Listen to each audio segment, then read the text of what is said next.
You will hear a number of different recordings, and you will have to answer questions on what you hear.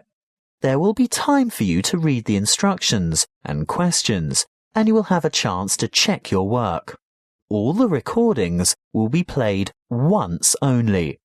The test is in 4 sections.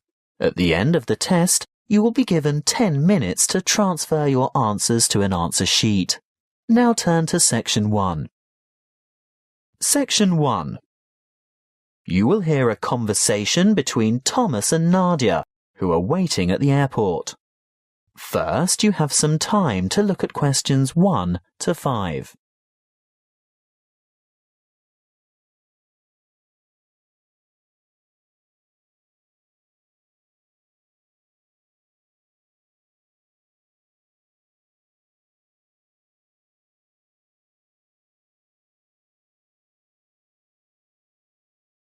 You will see that there is an example that has been done for you. On this occasion only, the conversation relating to this will be played first. Where have you been, Nadia? Browsing in the bookshop. What took you so long?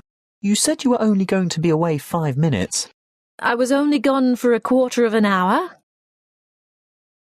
Nadia said she was away for a quarter of an hour. So the correct answer is B, 15 minutes. Now we shall begin. You should answer the questions as you listen, because you will not hear the recording a second time.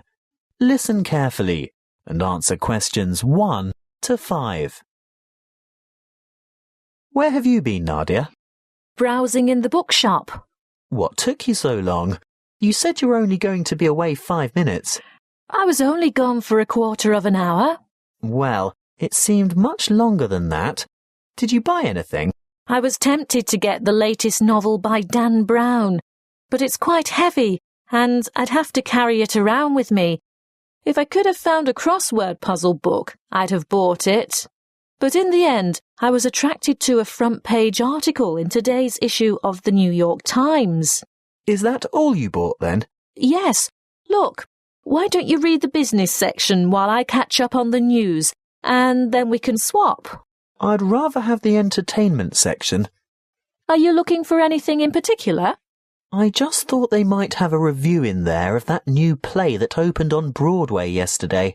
The drama about the awfully cruel pirate? Oh, I'd forgotten about that. I wonder how good it is. Actually, I was thinking of the new comedy. The one about the physician. Dr. Hunter. That's the one. Well, when I was in the bookshop, I overheard a couple talking about it, and they said it was fantastic. Not in the least bit boring. They especially liked the actor who played the main part. Very smooth, apparently. Lots of fun, then. Well, according to those two, they thought it was hilarious. Ooh, we'll have to make a point of seeing it when we get back. Definitely. We didn't have time for breakfast and I'm hungry. Do you fancy a coffee and a muffin? Sounds like a good idea. And how will you have your coffee today? Long and black as usual? I think I might have something different this morning. What? You don't mean a flat white or some other milky one? Oh, I don't know. I want something to perk me up. An espresso, short and black with sugar? Perfect. Will that be with a chocolate muffin or a berry muffin? I'll try to stay off chocolate. The berry sounds healthier.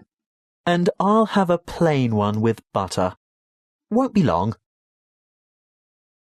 Before you hear the rest of the conversation, you have some time to look at questions 6 to 10.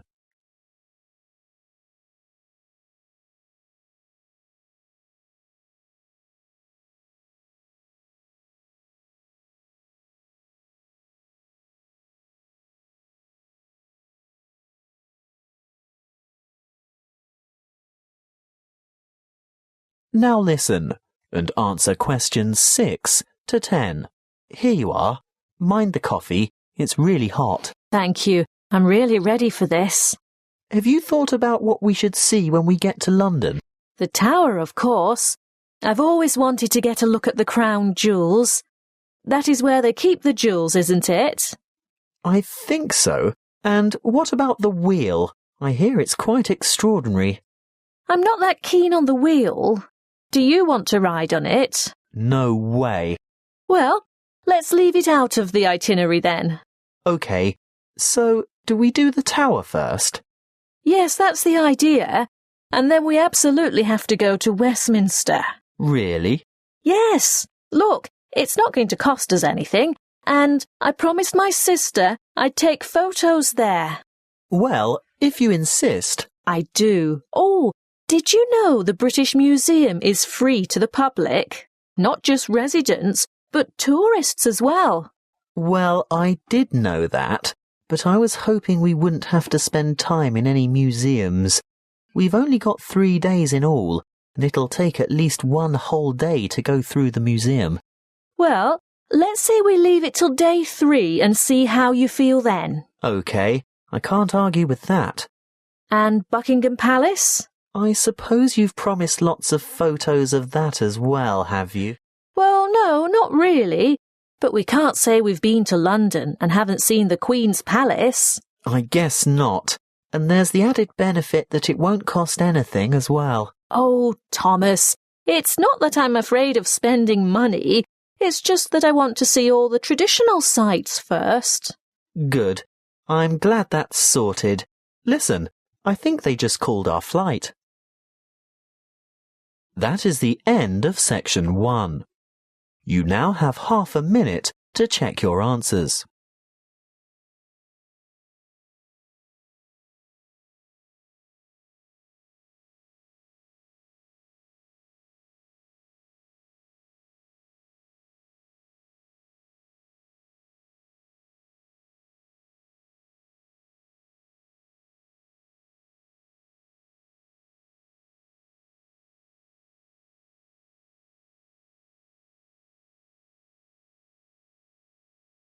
Now turn to section 2. Section 2. You will hear a tour guide talking to a group of visitors at a museum. First, you have some time to look at questions 11 to 15.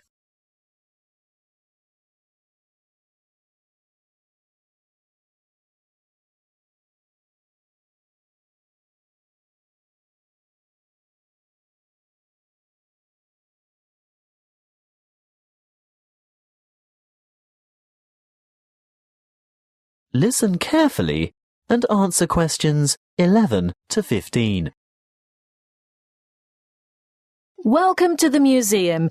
Before we go inside, I'd like to remind you of 1 or 2 things.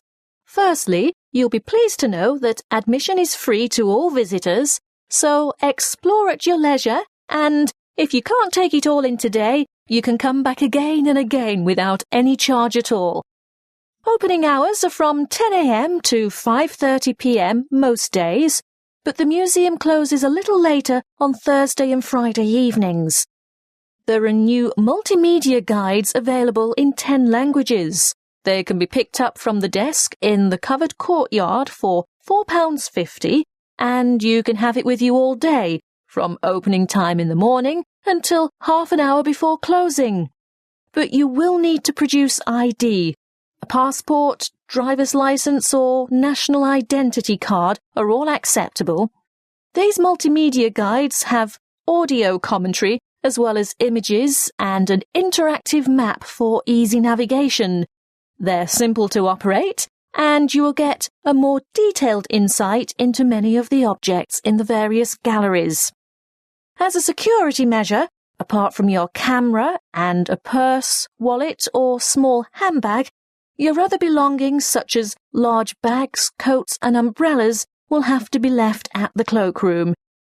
Please note that the museum has recently revised the regulations for the size of bags and parcels that it will accept in its cloakrooms. I think the maximum size is 40 by 40 by 50 centimetres with a maximum weight of 8 kilograms. The only exception to this is prams and pushchairs. There is a charge of £1 per item. The main cloakroom is to the left of the main entrance, and there is another one at the north entrance. It may seem obvious, but may I remind you also that you should set your mobile phone to silent or turn it off altogether while you are in the museum, and do not carry or consume any food or drink in the exhibition halls. If you are hungry, there is an excellent restaurant where you can purchase a light lunch or a full meal. If it's just a hot beverage you want, then I can recommend taking a break at the Gallery Cafe. Before you hear the rest of the talk, you have some time to look at questions 16 to 20.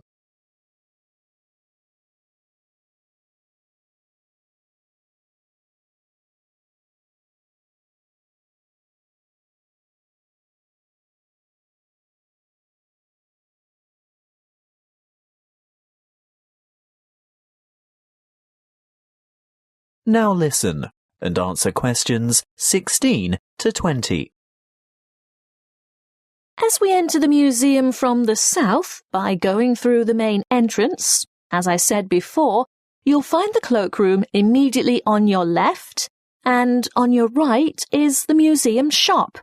They have an outstanding range of postcards and souvenirs in there, and it's well worth a visit, but perhaps best left till you're on your way out. Then you'll know exactly what you want. The big room to the right of the entrance, behind the shop, is the reference library. Straight ahead of you, yes, the huge circular room is the main reading room. If you decide to go in there, please keep noise to a minimum out of respect for the writers and scholars who use it for their research. The reading room is surrounded by what is known as the Great Court.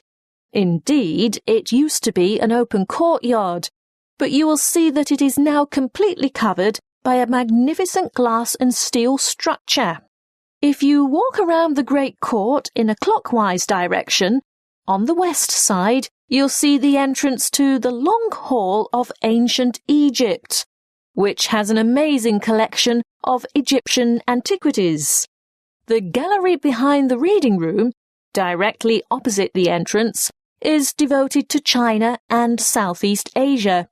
Here you'll see Chinese civilization explored chronologically from the Neolithic period through to the 21st century.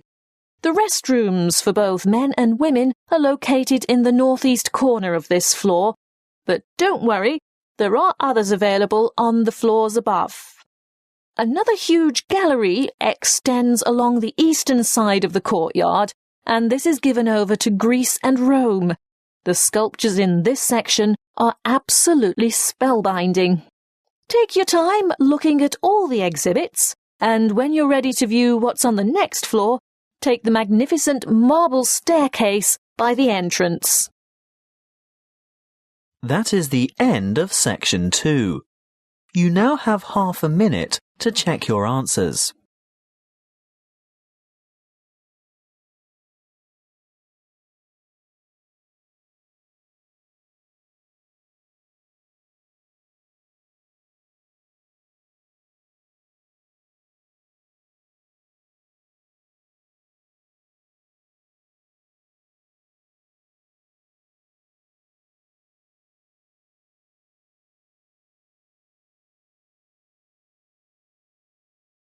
Now turn to section 3. Section 3. You will hear a conversation between a lecturer and a psychology student asking for advice about research methods. First, you have some time to look at questions 21 to 25.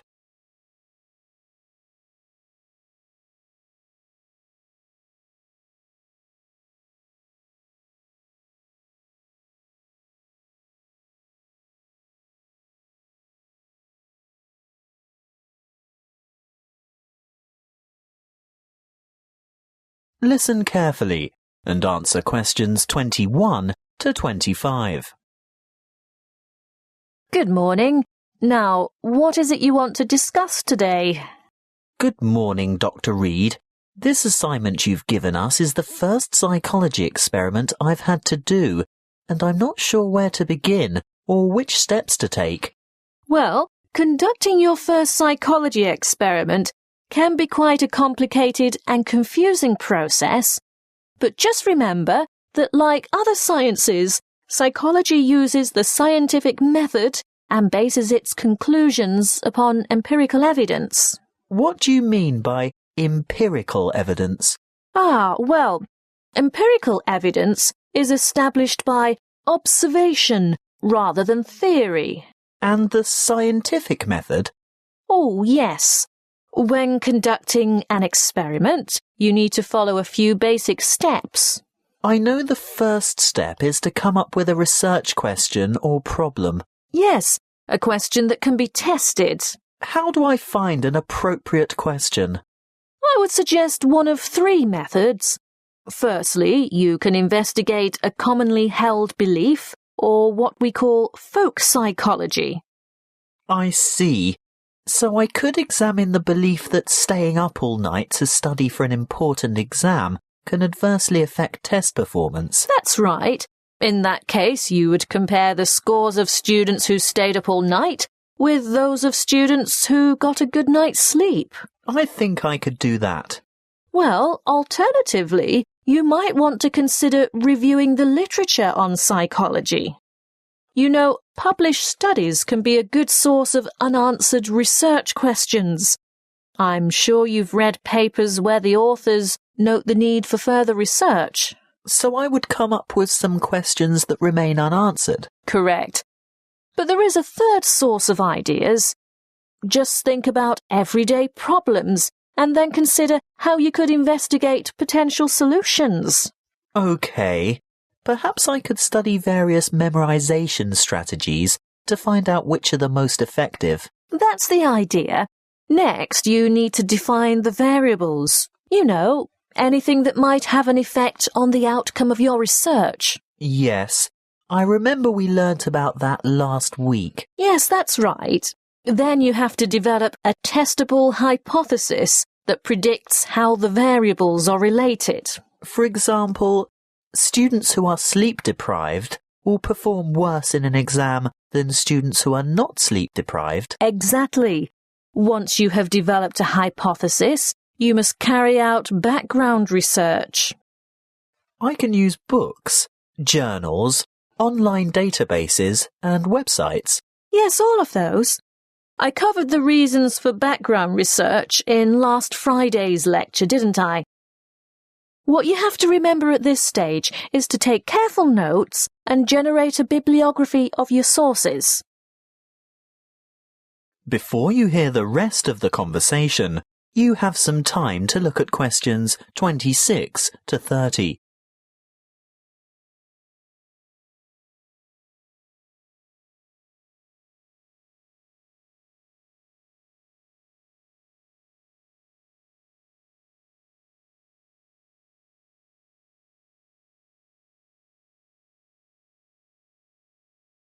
Now listen and answer questions 26 to 30.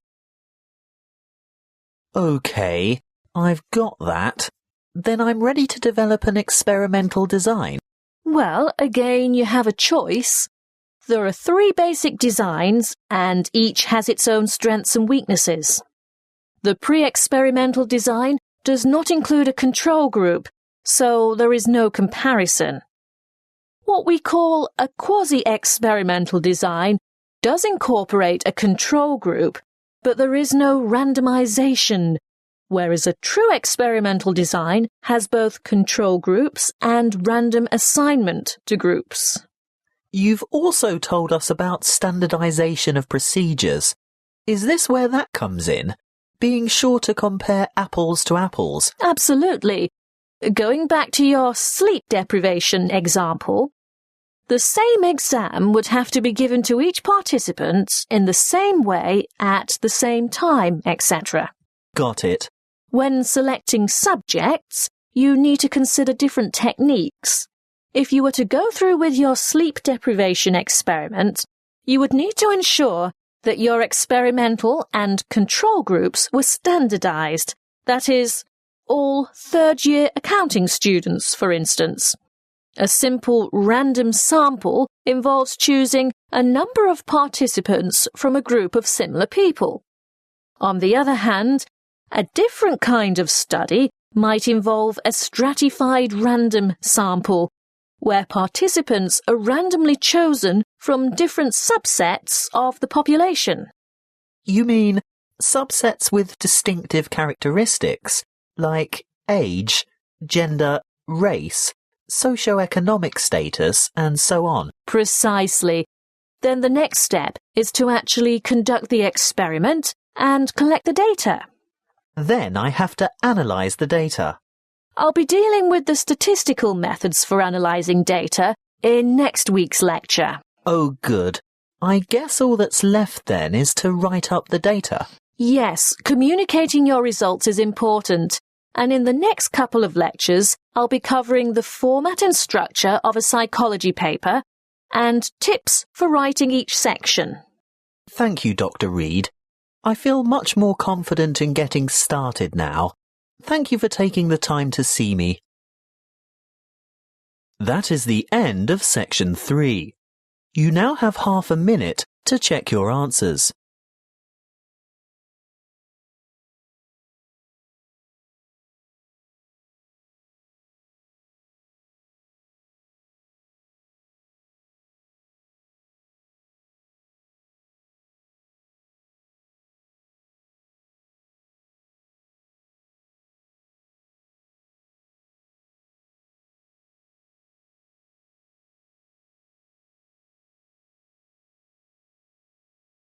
Now turn to section 4.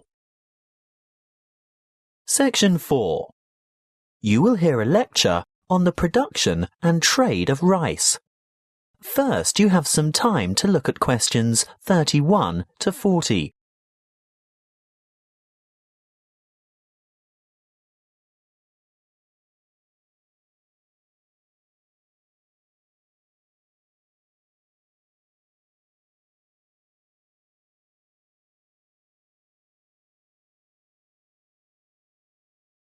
Listen carefully and answer questions 31 to 40.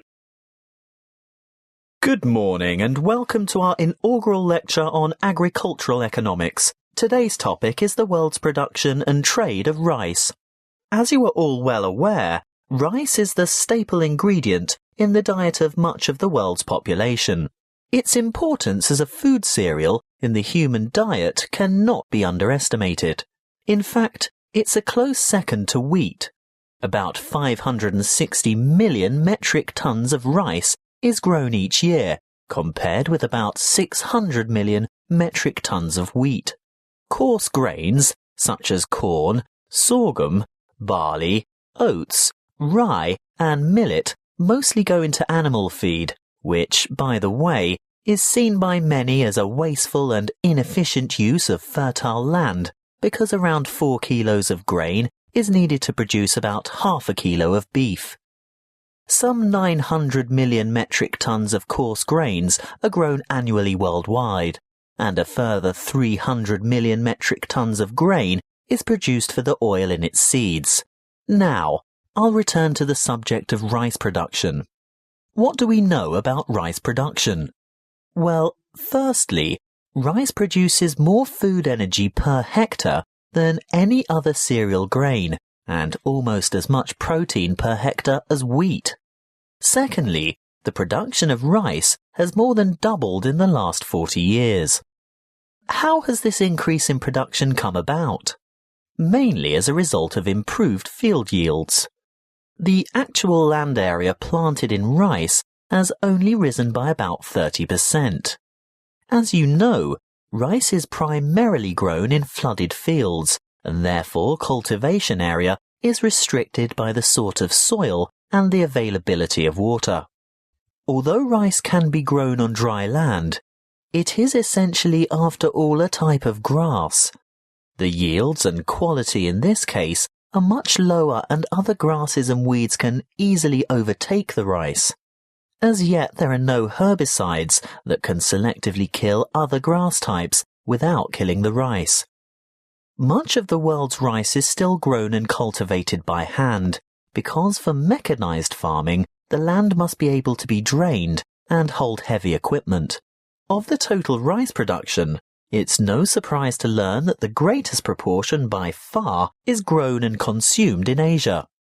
You will see from the chart that the leading producers of rice are China at around 39%, followed by India with a quarter of the total. Indonesia produces almost 1/10, and other countries like Bangladesh, Vietnam, Thailand, Japan and Brazil grow another 25, almost 26% of the total. As I said before, most rice is consumed in the countries where it is grown. That means that very little rice is actually traded, and for this reason, the market price is very volatile. That is the end of section 4. You now have half a minute to check your answers.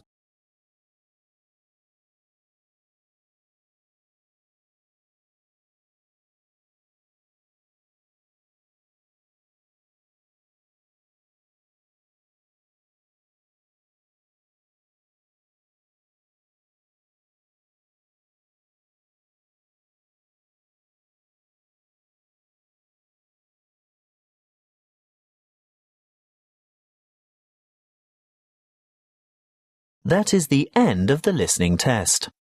You now have 10 minutes to transfer your answers to the listening answer sheet.